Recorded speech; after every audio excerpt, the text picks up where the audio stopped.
can absolutely assure you that no one is coming into the United States of America who has not been through a thorough screening and background check process. And there are many individuals, as you noted, who have not been through that process, and they have gone to lily pad countries as that process has been completed. It doesn't mean that that's because there's a flag. It means they have not completed their paperwork, and we were working to save tens of thousands of people. Hence, we evacuated them to these third countries. Hey, welcome back to another episode of Unreasonable Clout Podcast. Now, we got some breaking news coming. 2 National Guardsmen were shot by a person. Well, you might, or maybe you might not, be surprised once you hear the suspect's description. So let's go straight into it. This happened in the Capitol, in D.C., and you know we have some National Guard troops there that Trump had previously deployed. Now, 2 of them were ran up on by a suspect, and we'll get into the details in a little bit right now. Now, they're both in critical condition. We heard from FBI Director Kash Patel, so let's go ahead and get into it. 2 National Guardsmen shot in Washington, D.C. Suspect approached the guardsmen and started firing off shots, being just a few feet away. Now, the National Guardsmen are in critical condition, like we are going to hear from Kash Patel real soon. You know what? Let's go ahead and just go ahead into the clip. Good afternoon, everybody. My name is Kash Patel, FBI Director. We're here to brief you on the tragic events that happened today at approximately 2:15 local time in Washington, D.C., where 2 of our brave members of the National Guard and the Department of War were brazenly attacked in a horrendous act of violence. They were shot. They're in critical condition. I would lastly like to add to the American public and the world, please send your prayers to those brave warriors who are in critical condition and their families. They are here serving our country.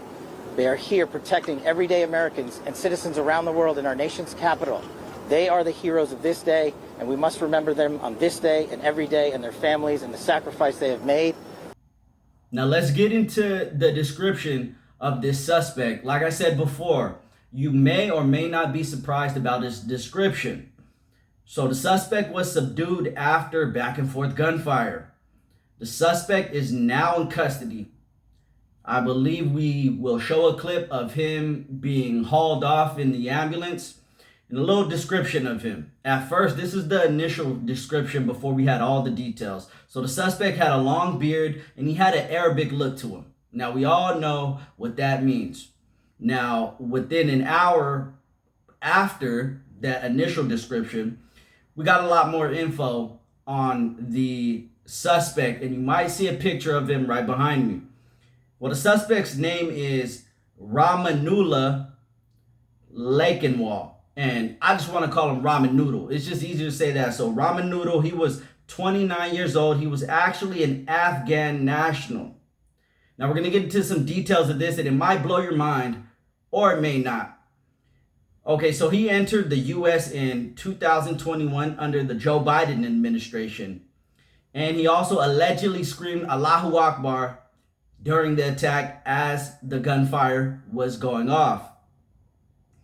Now, this is a man who has overstayed his visa. Let's get into some of the details on how he even came here. So in 2021, once Biden withdrawed from Afghanistan, everything was destabilized. We let billions of dollars of military equipment overseas for the Taliban to take over. Now they're running a bunch of tanks. They got a bunch of our weapons, and they were just wreaking havoc across the Middle East with that. So according to a 2024 report from the Office of Inspector General for the Department of Homeland Security, about 77,000 Afghans were granted humanitarian parole into the United States for 2 years under Operation Allies Welcome.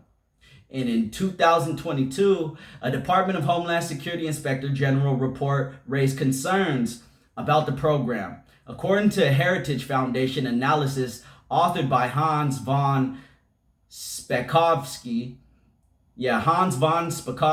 a senior legal fellow, Laura Rise, director of Border Security and Immigration Center, and Stephen Bradbury, who was then a distinguished fellow at Heritage. So The DHS Inspector General reported that the Afghans were not adequately screened, despite Secretary Alejandro's contrary statements to Congress and the American public, and that DHS failed to track Afghans who independently left the U.S. military bases where they were initially housed. The Inspector General further reported that DHS did not attempt to locate all Afghans who left the bases to verify their compliance with parole.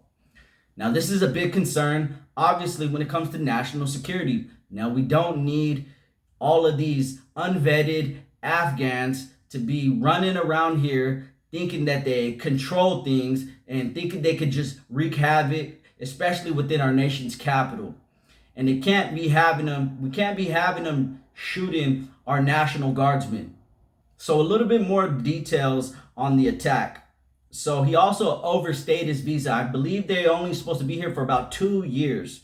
And that was back in 2021. He's supposed to be out of here by 2023.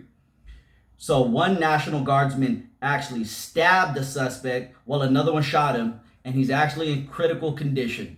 We're going to show a clip of him heading into the ambulance and getting hauled away.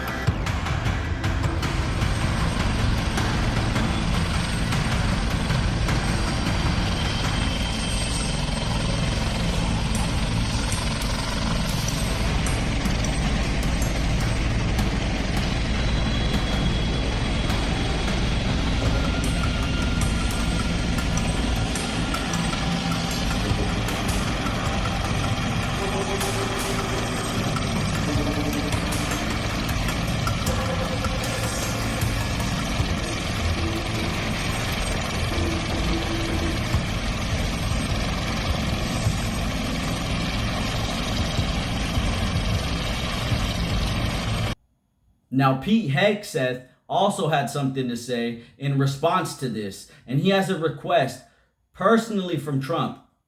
He has a request to ask the Secretary of the Army National Guard to send in additional troops. Now, let's see what he had to comment about this whole situation.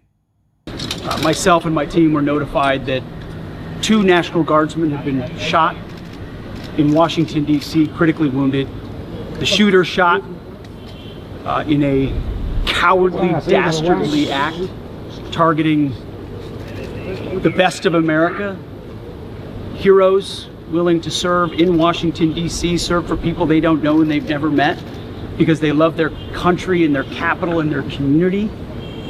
They were willing to do dangerous things others were not because they love their fellow Americans. Someone decided to turn that into targeting National Guardsmen. That will only stiffen our resolve. We will never back down. We will secure our capital. We will secure our cities. In fact, this happened just steps away from the White House. It will not stand.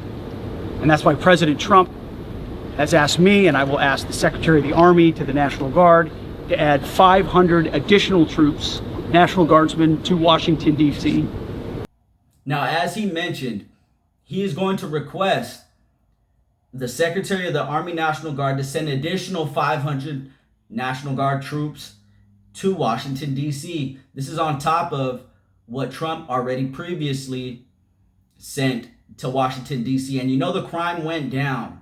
And it's not going to be perfect because these people like these Afghans who were unvetted, who's supposed to leave here after 2 years, who were here from the Biden administration, they were supposed to be gone. None of this would have happened.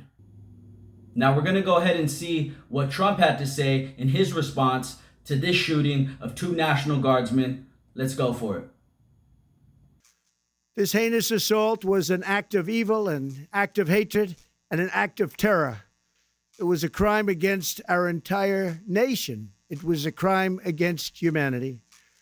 The hearts of all Americans tonight are with those 2 members of the West Virginia National Guard and their families. The love of our entire country is pouring out for them, and we are lifting them up in our prayers.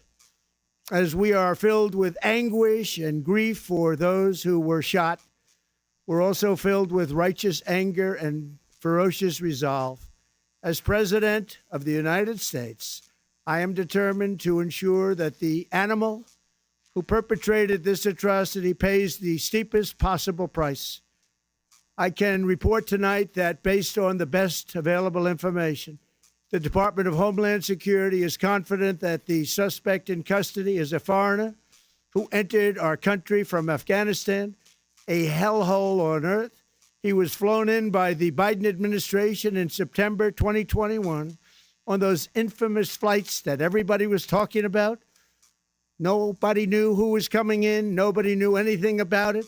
His status was extended under legislation signed by President Biden, a disastrous president, the worst in the history of our country.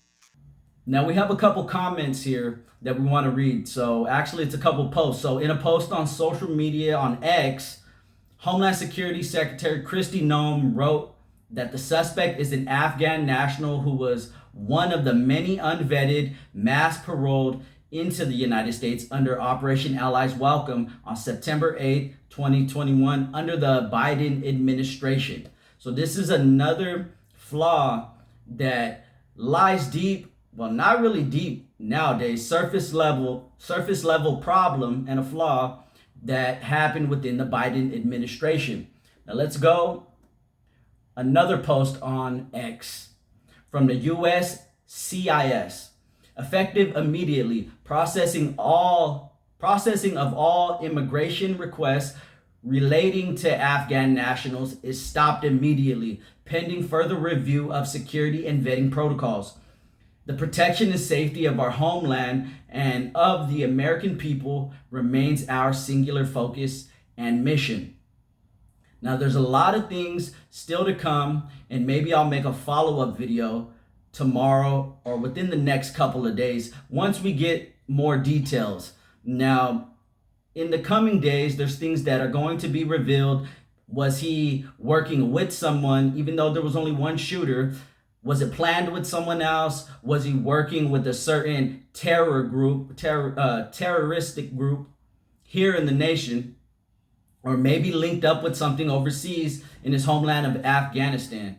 So I want to hear what you guys think about this story. Go ahead and post in the comments what you think about Biden and his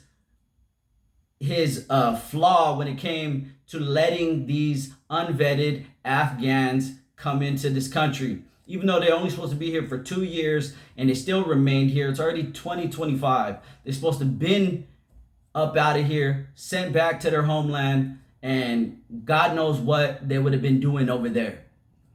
So I think that it's extremely uncalled for to go ahead and let a bunch of immigrants in here without properly vetting them. It's become a problem of national security. Now, if this doesn't make you upset, I don't know what else will. Because at this point, there's a lot of these immigrants that are overstaying their visas, such as ramen noodle, and they're wreaking havoc across the nation. Now, this is just one instance of an illegal immigrant wreaking havoc across the nation. Just imagine all the incidences that are happening across the nation that aren't making headlines. Now go ahead and comment below on what you think about this situation, and maybe comment any details that you may have found out, and we'll go ahead and include them in the next video. Until then, please send your prayers out to the 2 National Guardsmen that are in critical condition. And also, God bless you guys and have a blessed Thanksgiving.